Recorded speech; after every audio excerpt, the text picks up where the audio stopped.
Good morning, everyone, and welcome to the Fiber Broadband Association's Fiber for Breakfast. We are now in our 21st episode of 2022, and I'm coming to you today from snowy Keystone, Colorado.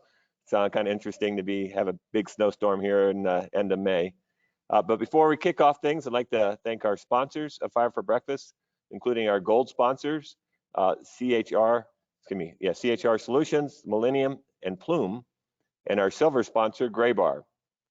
I hope everyone had a chance to attend our NTIA BEAD webinar last week, where the fiber broadband policy experts netted out the rules for the $42.45 billion broadband infrastructure program, what that will mean for you. We had a great turnout and quite a few really great questions. If you missed it, you can find the replay on the Fiber Broadband Association's website under events. Our Fiber Connect 2022 conference is now less than 3 weeks away. It's going to be held in Nashville, June 12th to 15th. The Gaylord and the Inn of the Gaylord are sold out, but we have some nearby hotels with availability.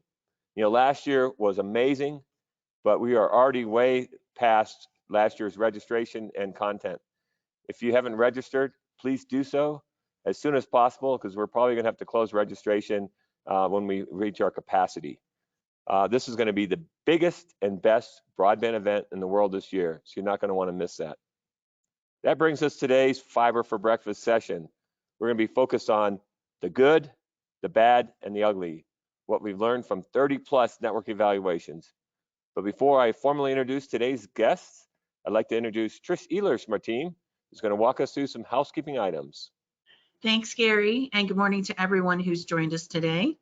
Before I go over a few logistical items, I'd like to once again thank our Fiber for Breakfast sponsors, gold sponsor, CHR Solutions, Millennium and Plume, and silver sponsor, Graybar. Now, if everyone would just keep in mind that you're all in listen mode only. To ask a question, you can type it at any time into the question box located within your control panel. We'll host a Q&A session with our panelists at the end of today's session. This presentation is being recorded and will be available to members only on FBA's website within 24 hours. You can find the recording in the Events tab under the Fiber for Breakfast drop-down option. At the conclusion of the presentation, you'll be prompted to complete a very brief feedback survey. Please take a minute to do so. We truly do appreciate your input. I'll pass it back to Gary now to introduce our panelists and get us started. Gary? Thanks, Trish. And good morning. I'm Gary Bolton, the President and CEO of the Fiber Broadband Association. You know, last week at Fiber for Breakfast, we met with Matt Schmidt, the Broadband Director for the state of Illinois, and discussed accelerating broadband in Illinois and the NTIA NOFO. This morning, our guests are my old friends, Jack Burton and David Strauss, co-founders of the Broadband Success Partners. Jack and David and today's topic is the good, the bad, and the ugly, and what we've learned from 30+ network evaluations.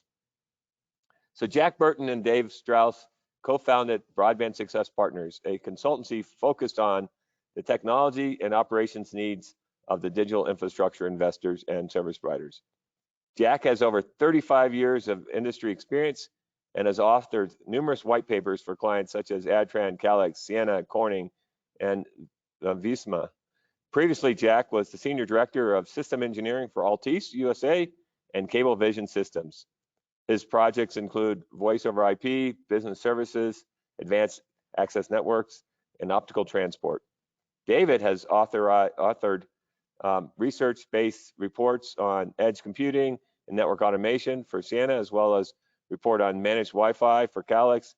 And previously, David designed and executed the first go-to-market plan for Comcast Business Metro Ethernet services. So welcome, Jack and David.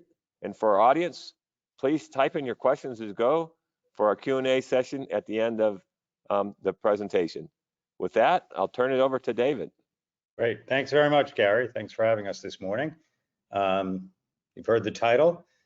So to set the stage, we thought these questions would help to provide context. Do you work for a service provider who plans to A, upgrade their existing plant, B, expand into new markets, and or C, seek a buyer? And then the second question, which applies to A and B, is will external debt, credit, or grant funding be required? So if you answered yes to part of 1 and 2, possibly 2, you'll need to tech due diligence or technical due diligence is in your future. And that's something we know something about. So with that, on to the next slide. So Gary introduced us. We actually have a third person on our team, Jay Rolls, former CTO of Charter Communications. The firm was founded in 2017, and we specialize in tech due diligence, as was said, for investors as well as for service providers.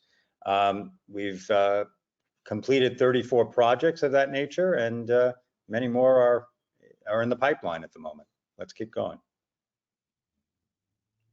So who have we done tech due diligence for, and where have we done it? I don't know how many of these names are familiar to you in the audience, but at the top, you generally see private equity firms, infrastructure funds that have hired us to analyze networks. You actually see a service provider there as well. That's Surf Broadband, where we work closely with the leadership team as they were seeking capital to go from a fixed wireless into a fiber network, actually.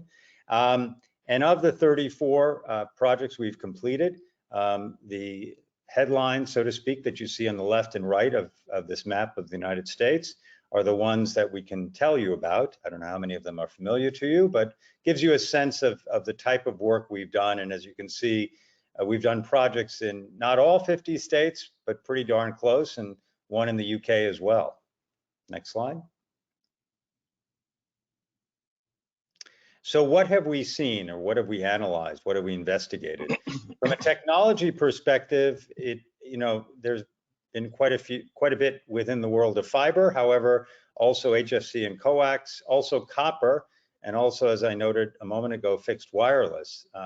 It's really been a range from last mile networks to middle mile to long haul, and geographically, as you saw in the earlier slide, across the US, but in terms of the types of geography, it's been dense urban environments to very sparse rural ones, and areas in between. And as far as segments are concerned, really the broad swath from residential to SMB to enterprise to wholesale. Next slide. So how do we go about what we do?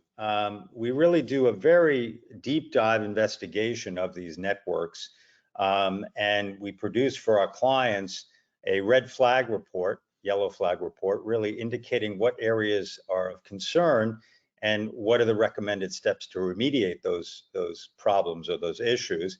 That's phase 1. Phase 2 is we actually go into the field, kick the tires, if you will, inspecting inside and outside plant, as well as the NOC, and talking to some of the local techs as well, and provide a report around that as well. Next slide. So now for the main event, what we've seen and in some cases wish we hadn't. Next slide.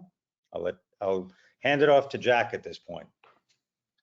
Thank you, David. Yes, we've completed a lot of these investigations and we've seen a lot. So what we're going to list here on the next few slides are some of the things that we've actually seen in some of our investigations that might point out a problem or something that needs attention. One of the things that we've seen quite frequently are networks lacking needed redundancy. In other words, a single point of failure could take down a significant number of customers. We've seen networks where we've gone in looking to examine the network architecture and haven't been able to get adequate system documentation. In other words, paperwork and computer files showing how the network was designed and built. Sometimes this was because of an acquisition where those records weren't forthcoming early on. Sometimes just over the years, some of the old paper records got lost or destroyed or damaged. And we haven't seen all the paperwork needed to document the network. We've also seen the opposite. Don't get me wrong. We've seen some networks that are superbly documented and very up to date. Another thing we've done is we looked at the plant mileage in the files that we get, indicating the network design. And sometimes when we add up the plant mileage, it doesn't agree with what the people behind the network say it should be. So we'll point that out. We also have seen extensive fiber networks where many of the fibers are low count. Perhaps there was a sale on 6-count fiber cable and that's what they bought. And when that's the case, what it means is that when you need to expand your network, you're going to have to overbuild yourself or use DWDM extensively.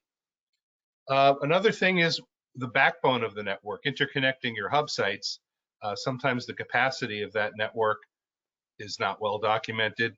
It may use DWDM systems with limited capacity or capacity that's full or low bandwidth wavelengths, but many times that's not well documented.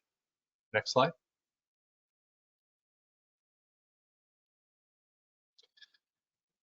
This kind of relates a little bit to lacking redundancy. We've seen networks that are made up of many hub sites scattered throughout different cities that might be linked with leased circuits. There's nothing wrong with that, but in many cases those leased circuits are also completely unprotected. We also see that this is particularly the case in many fixed wireless networks, where a network of towers would be connected with point-to-point radios where many towers are sharing a single thread of interconnection.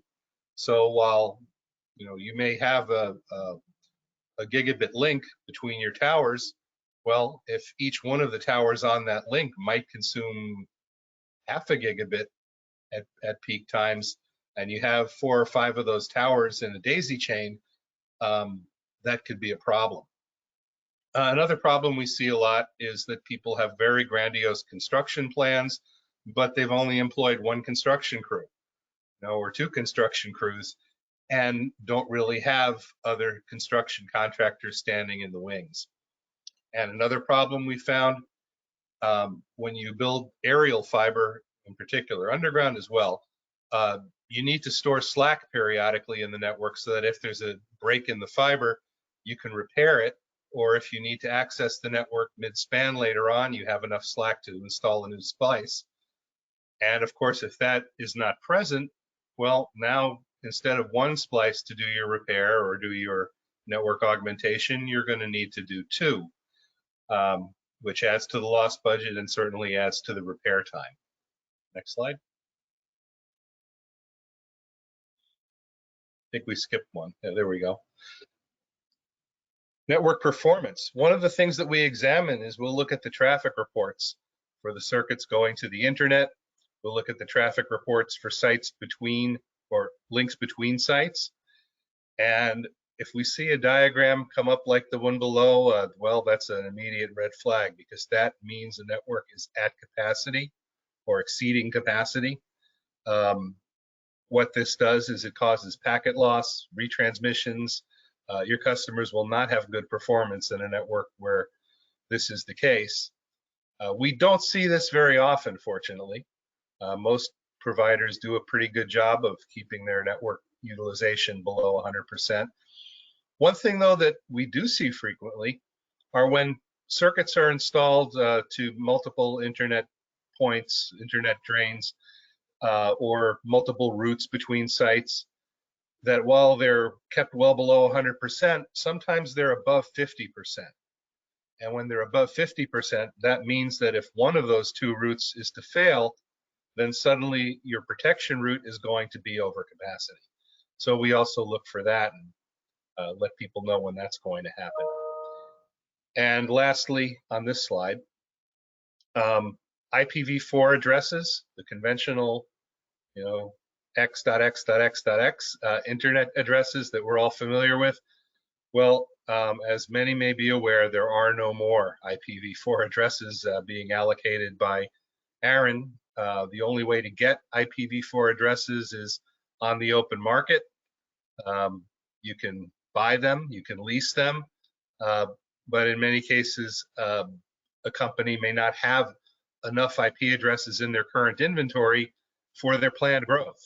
You know, it's a pretty sad situation when you only have 100 available IP addresses, but you intend to add 1,000 customers. That's not a good thing. Next slide. In terms of the equipment, well, we've seen very old equipment. Not so much, not so often obsolete PON equipment, but it is out there. There are people still running BPON. One thing we saw was an operator deciding to use indoor ONTs, which are much less expensive than outdoor ONTs, and they decided that they wanted to get the advantages you have using an outdoor ONT, which lets you service the ONT without the customer being home, lets you build and maintain your network without worrying about service appointments so much. You know, nice goals. You can do backup power from a battery power supply in the home. Nice goals, but to do it by using an indoor ONT put into an outdoor enclosure, you know, on the side of the home, well, while it may fit physically, those indoor ONTs do not have the temperature specifications to exist in an outdoor environment that, you know, swings well below freezing to over 100 degrees Fahrenheit at times, especially inside an enclosure where there's limited ventilation. So again, a very risky thing to do. We've seen companies using very old voice services platforms. As you can see from the pictures, we've seen some pretty untraceable wiring. One thing we see a lot, you know, many companies are running UPS units in their hub sites or in their closets. We find many of them, the batteries are dead. They are not able to do their job at all because they haven't been maintained. We've seen servers at headquarters which perform critical functions. While they may be protected by a UPS, no generator at the site, you know, or even a hookup for a portable. So that's something we've seen. And we've seen many warehouses where the company may not know exactly what they have or where they have it. Next slide.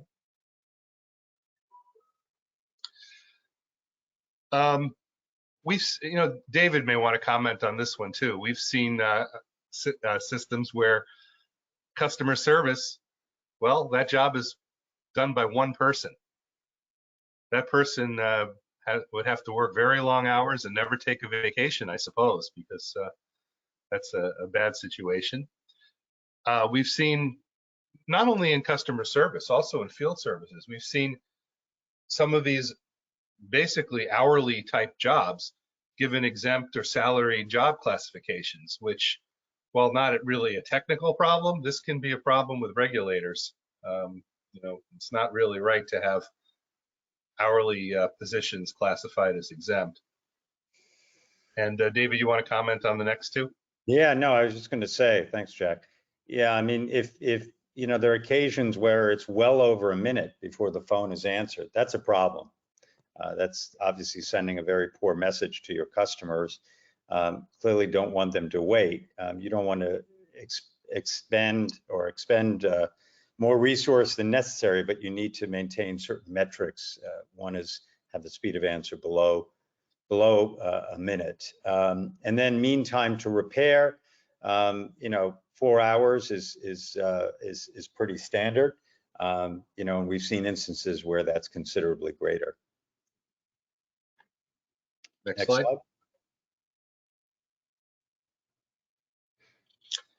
In the Network Operations Center, well, I mean, one big problem is we've seen companies that have no Network Operations Center.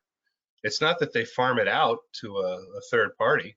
We've seen companies that rely on, basically, this is how, you know, back in the 1980s, how cable operators used to do their customer service. They'd have their call center receive calls, and enough people call in, well, there must be an outage. Let's let a technician know. There are companies today still following that model. There are other companies that rely on their equipment alarms being received by an automated system and sending out a pager notification with no manual intervention. That may be a good backup to having Network Operations Center or a valid out of hours strategy, but to do that 24/7 is, it can be problematic. We've also seen network operations farmed out to outside providers. Nothing wrong with that, but bringing that effort in-house has to be a very well planned activity. We've seen technical staff where, a very limited number of people have very broad responsibilities. We have systems where the same guy who's repairing ONTs at a customer prem one day might be pulling fiber the next and working in the central office on another day. Again, it depends on the size of the system, but you always want to have somebody to back everybody up. You want to make sure that even if it is a small staff, that those people have a chance to go on vacation, or even if they get sick. Building fiber, of course, we've seen variations in the labor rate. We've seen people paying contractors more than the going rate. We've seen people paying in-house staff more than the going rate. We've also seen some people paying less.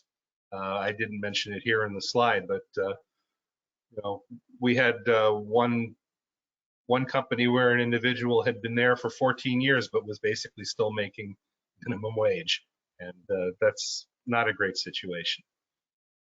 And as I mentioned before, we've seen field workers with exempt job classifications. These are people who have to work out in the weather, late at night, on weekends, and to not pay them overtime for that sort of work is, it's just not right.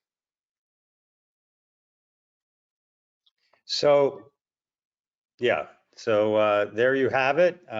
More the bad and the ugly than the good, I guess. But what are the implications of what you've just heard?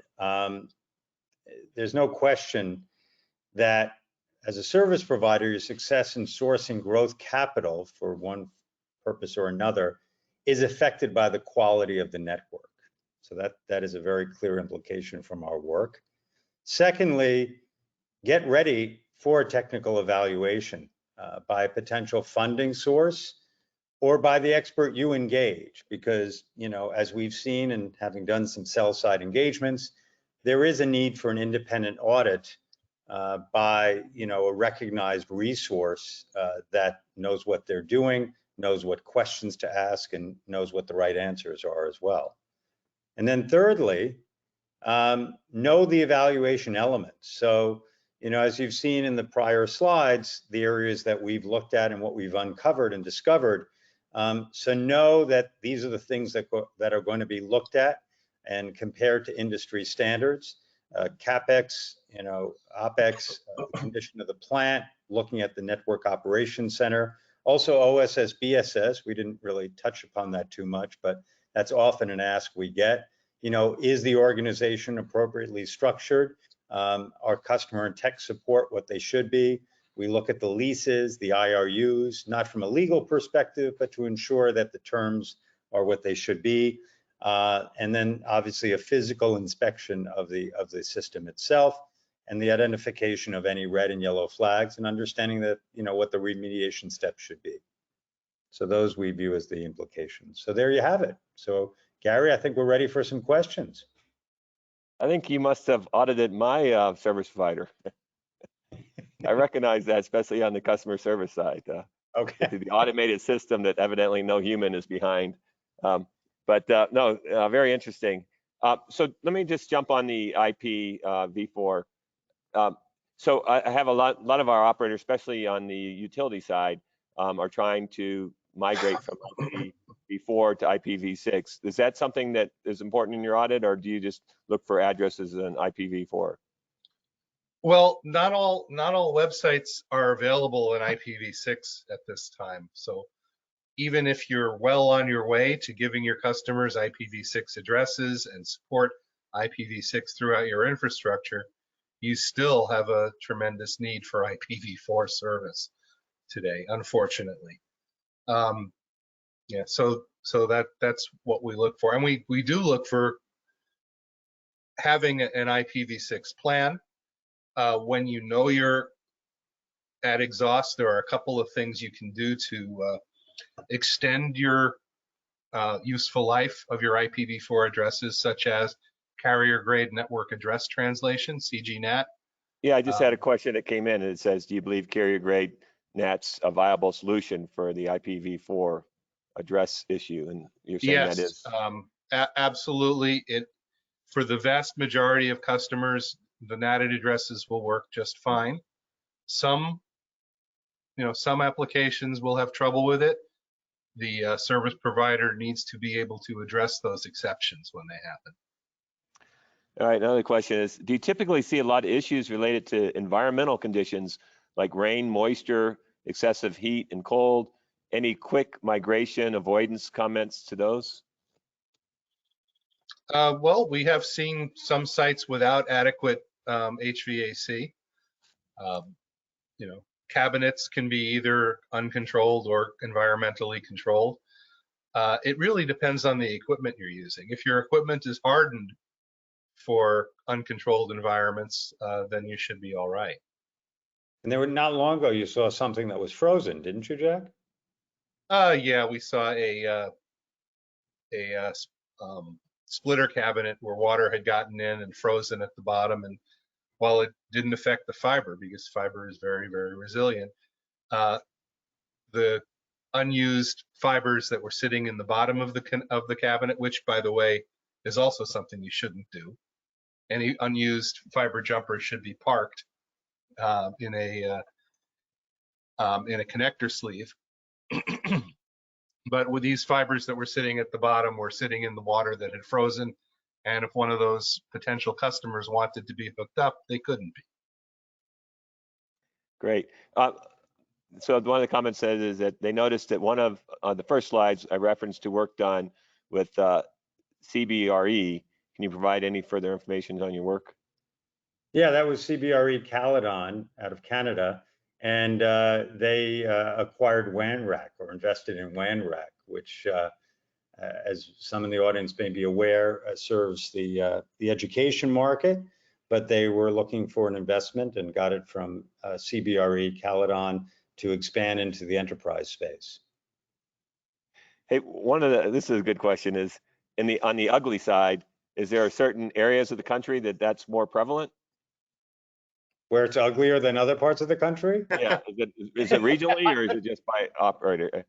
I don't know, Jack, what do you think? I really don't think that that's limited to a geography. I think you could say that there are certain types of service providers which are more prone to have ugliness in their network than others. In particular, I don't want to hang an industry out to dry here because that wouldn't be good. But I will say that the private operators, those that are not traversing public rights of way with their plant, they're just serving individual residential communities. That's where I've seen some of the worst.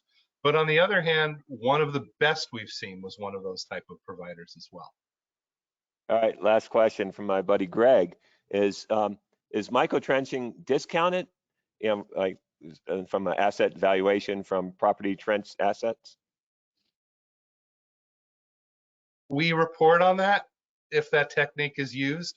One thing we really want to see is how deep is the micro trench. If it's shallow, that's a red flag. Another thing is sometimes the micro trench technique is used right at where the curb meets the road. This is an area where things are getting dug up all the time, and that's another area to probably avoid if you can. Greg's in the Boston area, so I suspect there's a little bit of road work, of digging narrow trenches itself is bad. It's that when it's done, it's typically also done along with other incorrect techniques. Well, hey, Jack and David, really appreciate so much. Thanks for sharing your insights and battle scars from your long history of these technical evaluations. So I hope this session's been useful for our audience and help them know what to look for. So I hope everybody's getting prepared so then when they get their audits. So thank you guys. And thanks everyone for joining us today. I look forward to getting back together next Wednesday. We're going to be discussing the middle mile and what you don't know can hurt you with Rick Talbot, the principal analyst at ACG Research. So you're not going to want to miss that. Thanks again, and we'll see you guys next Wednesday. Have a great day. Thank you.